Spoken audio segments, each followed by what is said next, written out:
भैया हरों, आज अपने संग समाजवादी पार्टी के वरिष्ठ नेता और पूर्व जिलाध्यक्ष सन सिंह शेरशाह जी हैं। आओ उनके संगे थोड़ी चुनाव की बातें करें, कैसे गठबंधन फर्क डाल रहा हो चुनाव पे, कैसे प्रत्याशी अपने जीत रहे चुनाव, क्या रणनीति है चुनाव की। तो सन सिंह जी जरा ये बताएं कि जो गठबंधन हुआ है सपा बसपा का और राष्ट्रीय लोकदल का, ये चुनाव पे किस तरह से असर डालेगा। देखिए, पिछली 5 साल में मोदी जी ने जो जनविरोधी काम किए हैं, कहते कुछ रहे करते कुछ रहे, और ये बिल्कुल आम आदमी तक ये बात पहुंच गई है। अब किसी से ये बात छुपी नहीं रह गई है, ये आम आदमी तक बात पहुंच गई है कि मोदी जी ने जो कहा है उसको 1% तक भी नहीं किया है।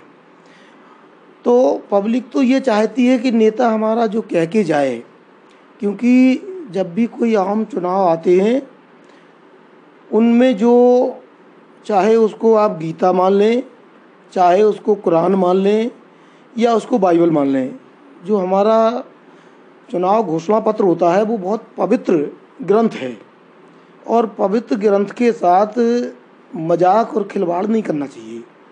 मोदी जी ने जिस तरह अपने खुद के रचित घोषणा पत्र पे जिस तरह से खिलवाड़ किया है, आम आदमी के साथ जिस तरह मजाक किया है, आप ही बताइए कि आपको 15 लाख रुपए मिल पाए आपको 15 लाख रुपए, या जहाँ तक आप पहुँच पाए हों किसी आदमी से आपने पूछा हो किसी को 15 लाख रुपए मिल पाए? कितना बड़ा मजाक है आम आदमी के साथ। उनका 1000 रुपया जमा करा लिया, वो जीरो हो गया, 3 साल में वो अकाउंट ही क्लोज हो गया। जब वो खाते ही बंद हो गए, किसको क्या मिलेगा। और पूरा हिंदुस्तान 80% गाँव में बसता है, 80% लोग खेती किसानी से, जानवरों से जुड़े हुए हैं। 1 रुपया में 25 पैसे आमदनी रह गई किसान की। किसान आत्महत्या क्यों ना करे? कौन रोकेगा उनकी आत्महत्याएं? कैसे रोकेंगी आत्महत्याएं? भाई, जहां उनकी आय दुगनी करने की बात की थी, एक तो 500 की बोरी 1400 की कर दी, 5 किलो उसमें कम कर दिया। इतना धोखा किसान के साथ, बिल्कुल सरासर धोखा। पूरा किसान, अभी देखिए आप, जिस दिन 23 तारीख को वोट खोलेंगे आपको पता चल जाएगा। पूरे प्रदेश में हमारी 80 की 80 सीटें जीत के आ रही हैं। 2 सीटें हमने छोड़ी हैं, रायबरेली और अमेठी, इनको छोड़ के 78 सीटें हम पूरी की पूरी जीत रहे हैं। और आज नहीं, ये 23 तारीख को हम आप मिलना हमसे, 23 तारीख को हम बता देंगे कि देखिए ये 78 की 78 सीटें ये आ गई हमारी। क्या कारण है कि श्याम सुंदर सिंह यादव जैसा वजनदार प्रत्याशी समाजवादी पार्टी और बसपा गठबंधन ने उतार दिया मैदान में? 1 हफ्ता हो गया, चुनाव जोर पकड़ने लगा और आज तक भाजपा अपना प्रत्याशी घोषित नहीं कर पाई। देखिए, ये उनके 5 साल के उनके कामकाज नहीं है, उनके कारनामे हैं। मोदी जी ने दूसरों को कहा कि उनके काम नहीं, कारनामे बोल रहे हैं। अरे कारनामे तो मोदी जी के बोल रहे हैं।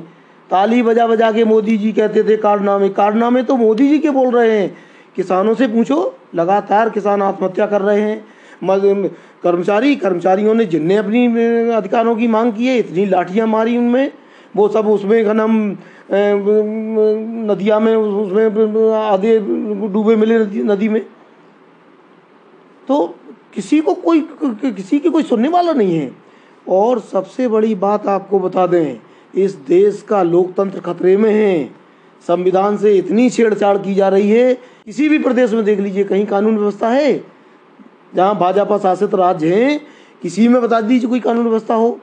व्यापारी लुट रहे हैं, उनकी हत्याएं हो रही हैं, खुदसरेआम उनकी लूट हो रही है, हत्याएं हो रही हैं, महिलाओं के साथ खुलेआम छेड़छाड़ हो रही है। छेड़छाड़ तो आम हो गई है, बिल्कुल बलात्कार आम हो गए हैं। हर रोज हम तो प्रतिदिन अखबार में देख रहे हैं, कोई 10 और 12 बलात्कार से कम अखबारों में नहीं छपते हैं। अखबार जबकि क्षेत्रीय हैं। एक अखबार कम से कम 5-7 जिलों में, 10 जिलों में जाता है।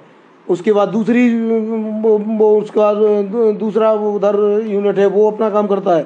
तो एक अखबार 10-10, 12-12 बलात्कार प्रतिदिन दिखा रहा है। कानून व्यवस्था नाम की कोई चीज़ देश में है? वो सपा बसपा की सरकारों पे आरोप लगाते थे कि वहाँ कानून व्यवस्था नाम की चीज़ नहीं थी। वो इस गठबंधन को मौके का गठबंधन कहते हैं, वहाँ ठगबंधन कहते हैं। इस बारे में क्या है? हमारे 3 दलों का गठबंधन ठगबंधन हो गया। उनकी 40 दलों का गठबंधन है। वो करें तो सब पवित्रता है, हम करें तो हमारे उसमें दोष है कोई।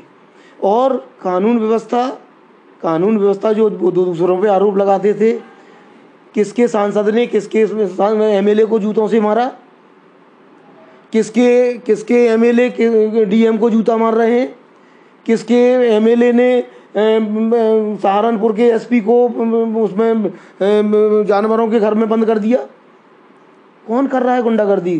किसने किसने मारा वो इंस्पेक्टर को?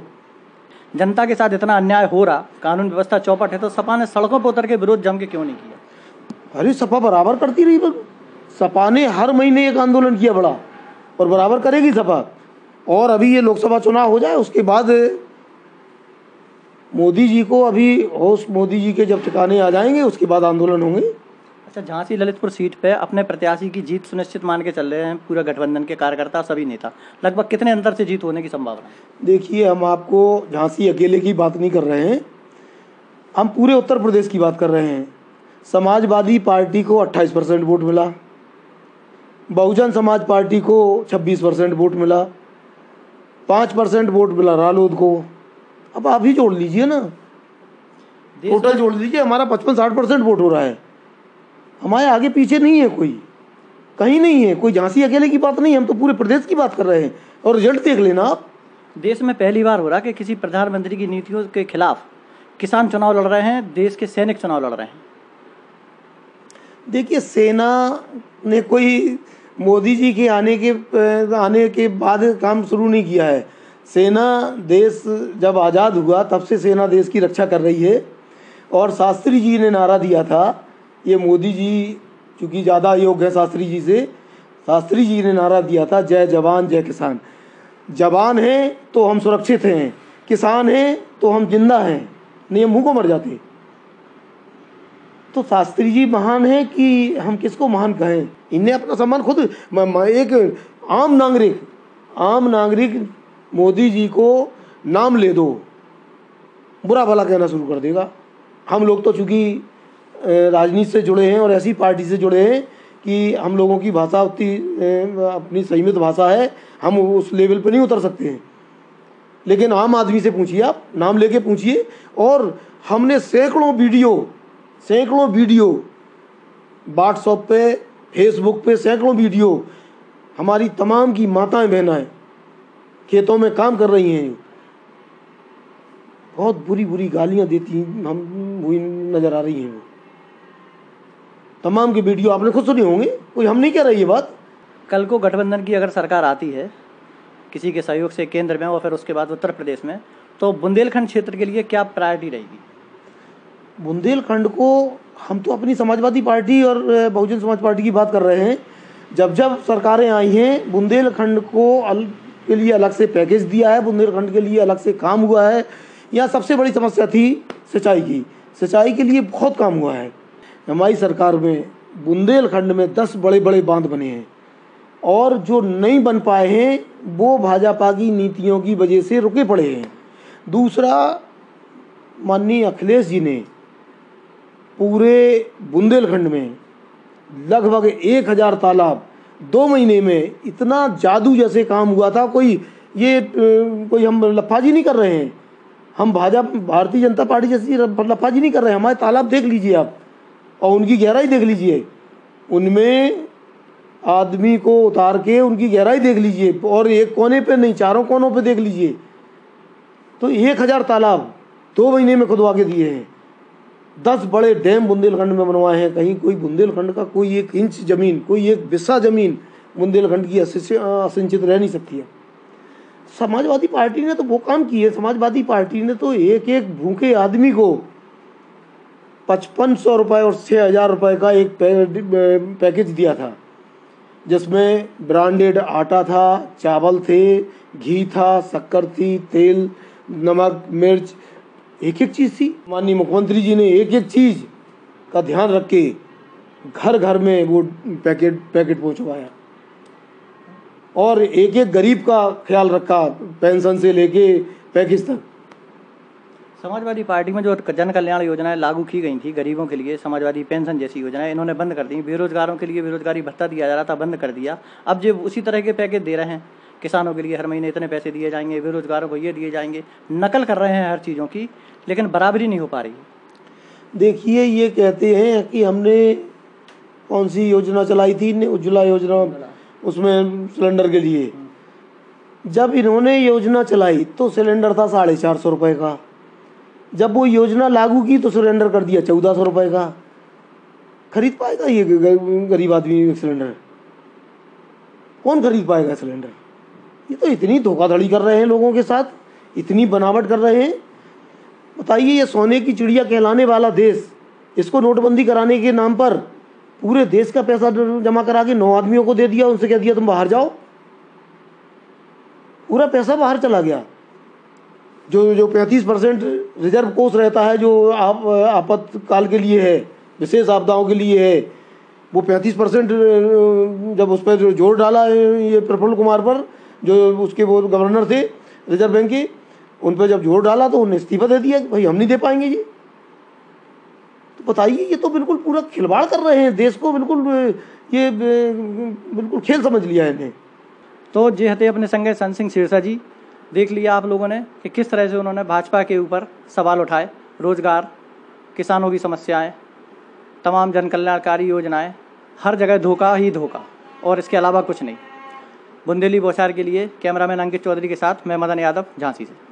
सागरश्री संभाग का प्रथम NABH सुपर स्पेशलिटी हॉस्पिटल, जहां मिलेगी आपको एडवांस्ड मशीनरी, आधुनिक CT scan, digital x-ray, 1.5 tesla MRI machine, 24 घंटे आपातकालीन फार्मेसी सर्विसेज एवं एम्बुलेंस। सागरश्री में संभाग का पहला लेवल 1 ट्रॉमा सेंटर, संभाग का पहला मॉड्यूलर ऑपरेशन थिएटर, संभाग का पहला फिक्स कैथ लैब, आधुनिक शिशु इकाई। सागरश्री में अब सारे रोगों का एक ही छत के नीचे इलाज और आपके अपनों के लिए ढेर सारा समर्पण। आयुष्मान भारत योजना के अंतर्गत आने वाले सभी मरीजों का निशुल्क इलाज।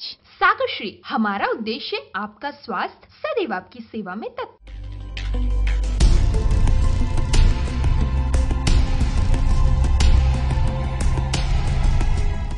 देश को पहलो बुंदेली मीडिया प्लेटफॉर्म बुंदेली बौछार जरूर सब्सक्राइब करें। सब्सक्राइब बटन दबाएं, ई के बाद बेल आइकॉन दबाएं और बुंदेली बौछार की पूरी जानकारी समाचार पाएं।